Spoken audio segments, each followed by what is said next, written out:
Jesus! I'm Jesus! Feel sorry for me! I'm Jesus! Shut the fuck up!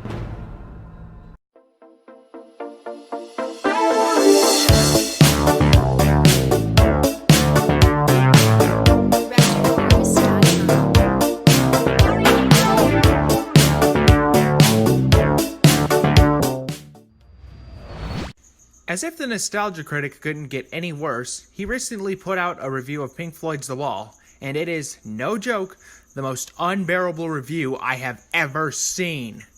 And I use the term review very lightly when I describe this video. But before I dissect this review, I want to add a little context to the subjects at hand.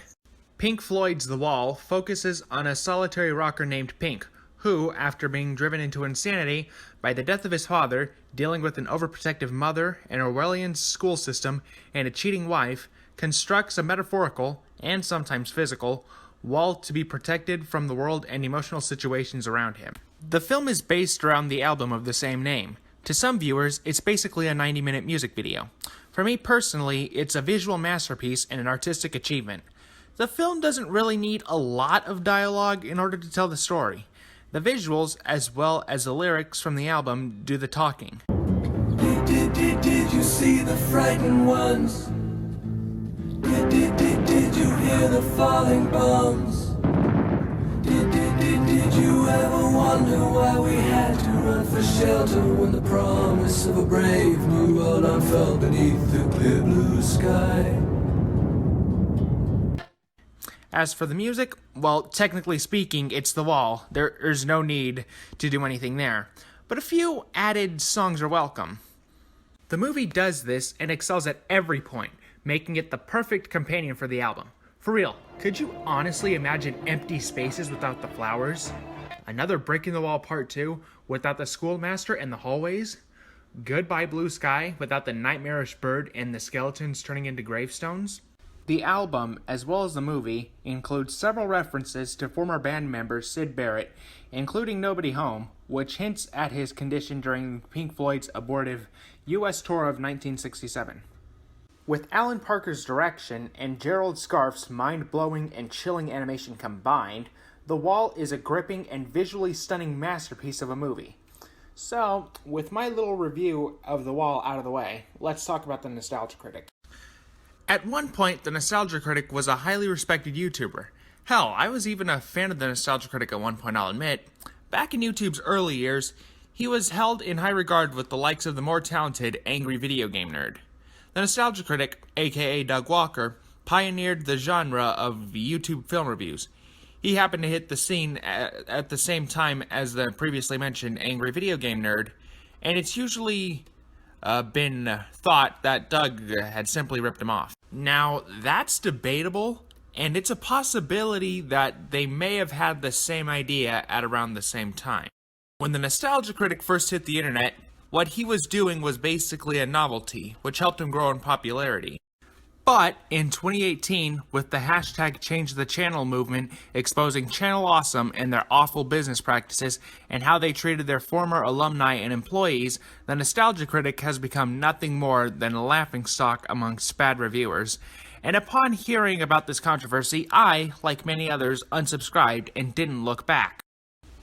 Unfortunately, the controversy didn't stop a lot of people from watching his godforsaken content, however. And I don't know why people still do that. Anyways, with that out of the way, let's tear into the Nostalgia Critic's alleged review of The Wall. Many minutes later. What the fuck is this shit? This isn't a fucking review, but a goddamn musical. And a very horrendous and cringe-inducing one at that, too. No wonder people hate this fucking video. And to add insult to injury, they also made this into a fucking album and slapped it on Spotify. They even managed to get guitarist Rob Scallon and Corey Taylor from Slipknot. But even those things can't save this review. And why did they even take part in this train wreck? What the hell were they thinking? And this review really showcases one of the worst things about modern Nostalgia Critic. The fucking skits. Holy Mary, Mother of God. They are such unfunny and poorly acted skits. You'd get more comedy out of a modern Saturday Night Live episode, as cringy as that show has become too. It's not like skits are a terrible thing to include in reviews. If done properly, they can be the highlight of a review. The Nostalgia Critic does this and falls flat on his fucking face. Come on, they're just saying school sucks. No, that's not what they're implying at all. So the Nostalgia Critic is lampooning the school sequence in the movie, and he brings up the US school education system, which has nothing to do with the song because Another Brick in the Wall is a commentary on British boarding schools at the time, and is clearly anti-establishment. So Pink conveyed a contempt for society and its cherished intuitions, which he feels are responsible for systematic brainwashing and abuse of the masses, beginning during childhood by sadistic headmasters. And these were Roger Waters' views on formal education, which were framed during his time at the Cambridgeshire School for Boys. He felt that the teachers were more interested in keeping the kids quiet than teaching them. So therefore, mentioning the US school system is completely inaccurate. I'm gonna go do a slow mopey song. Haven't we had enough of those? Yeah, but we haven't had several of them back to back, so that'll really mix things up. Okay, so there are two segments in the movie that the Nostalgia Critic left out deliberately and just dismissed as sad and dopey, simply based on pure ignorance, those segments being the Mother and One of My Turns segments from the movie. The song Mother highlights Pink's metaphorical wall, now in its early stages. Lyrics such as, "Mother, do you think they'll drop the bomb? Mama's gonna make all of your nightmares come true, and she won't let you fly, but she might let you sing," all reflect the oppressive, overbearing relationship Pink had with his mother, who doesn't want him to be hurt by the dangers of the wider world, even if it means trying to hide him from them and planting her fears into her son. And in One of My Turns, Pink suspects that his wife is cheating on him with another man, so he tries to hook up with a groupie. As his thoughts famously draw tight as a tourniquet, he explodes into a furious line of questions about how this empty evening might play out. To watch TV, forget between the sheets, contemplate this silent freeway. Would you like something to eat? Would you like to learn to fly? Would you like to see me try? So here's my main problem with the whole review. The half-assed parodies of Goodbye Blue Sky and Comfortably Numb. I'm gonna start off with Goodbye Blue Sky first. First thing I want to address in this segment is the animation.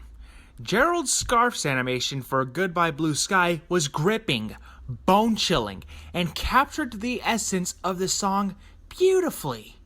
Nostalgia Critic's animation, on the other hand, looks ugly and flat. It looks like a 5-year-old drew it. Oscar bait song, smoke a bong and it will feel less wrong. So long, weird song. Second, Goodbye Blue Sky was not an Oscar bait song. It was, in fact, on the original album. But you'd already know that if you weren't a total fucking retard. Next, let's talk about Comfortably Numb.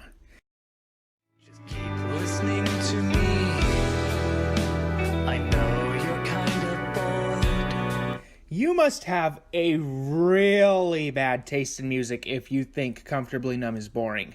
Now he's just nitpicking here.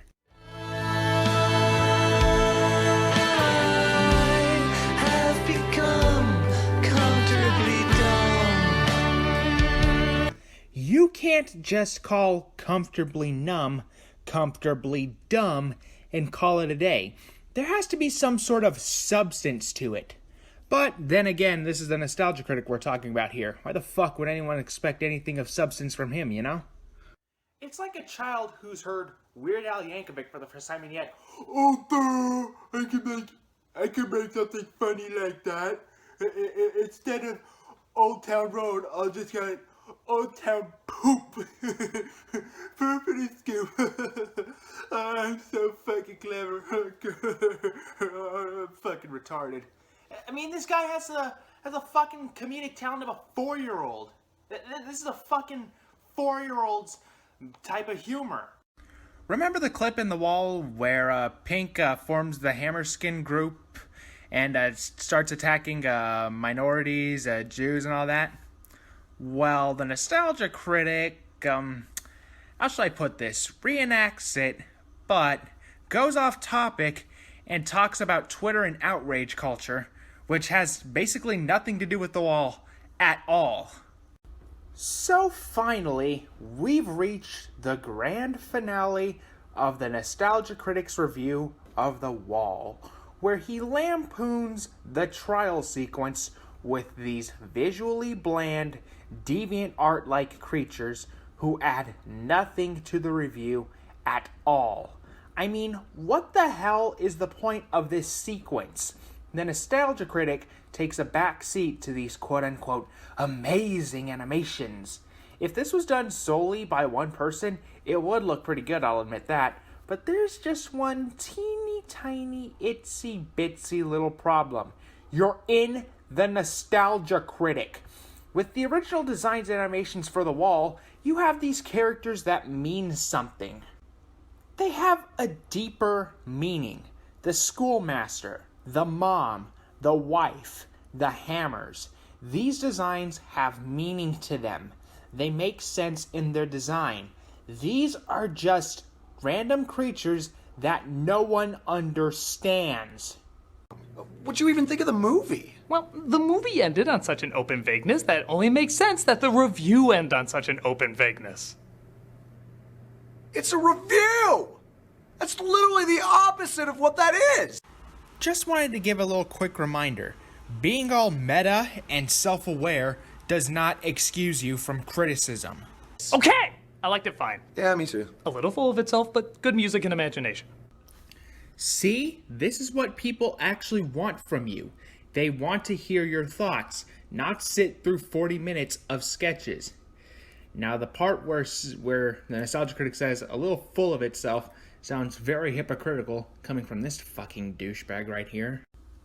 All in all, this review was fucking insufferable.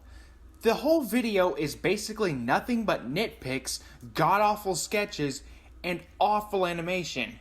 And to top it off, Doug can't even seem to understand the movie. Just such a love letter to Pink Floyd's music and The Wall. He claims that this is a love letter to Pink Floyd, but he spends the entire video lambasting Pink Floyd's creation. And don't even get me started on that pointless ending where the Channel Awesome crew and Corey Taylor from Slipknot just sings a SpongeBob thing. Bottom line, fuck the Nostalgia Critic. It just baffles me how someone could pour so much time, effort, and money into something that turned out to be so utterly, irredeemably awful. He blatantly misrepresented and misunderstood the movie and the context and history behind its lyrics and story, making all of his criticisms either pointless or invalid. Every single minute I spent watching this video was fucking painful. After producing this sack of shit, the Nostalgia Critic has lost every last shred of credibility he had left and has lost the right to criticize movies. Wait, hell, he didn't even need this video to lose his credibility. For instance, check the change of channel situation.